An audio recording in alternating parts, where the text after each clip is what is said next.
Begin the process by cooking 8 ounces of spaghetti until it reaches an al dente texture. In the meantime, take 4 strips of pancetta or bacon and cook them until they turn crispy. Then, create the egg and cheese mixture by whisking 2 large eggs and half a cup of grated Parmesan cheese in a separate bowl. Once the spaghetti is cooked, drain it while keeping aside half a cup of the pasta water. It's time to toss the hot spaghetti with the crispy pancetta and garlic. To this, quickly stir in the prepared egg and cheese mixture.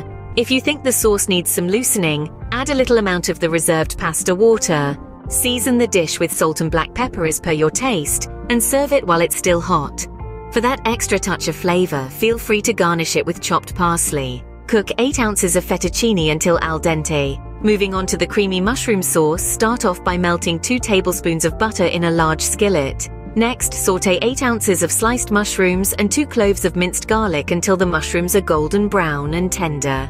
Now pour in a cup of heavy cream along with a cup of grated Parmesan cheese. Keep stirring until the cheese melts fully and the sauce becomes smooth. Drain the cooked fettuccine and introduce it to the creamy mushroom sauce, ensuring it mixes well. Season the tasty concoction with salt and black pepper according to your preference. Finally, serve this hearty dish hot and, if you prefer, garnish it with some fresh parsley for that extra punch.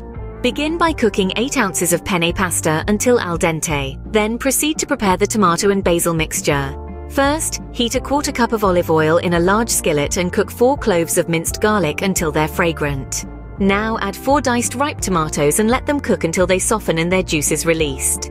Stir in half a cup of freshly chopped basil leaves and season with salt and black pepper to taste. Once that's ready, the cooked penne pasta with the tomato and basil mixture.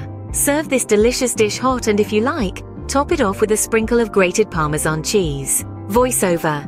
And there we go, folks. 3 exquisite pasta dishes that will whisk your taste buds straight to Italy. Have fun trying these recipes and have a delightful cooking experience.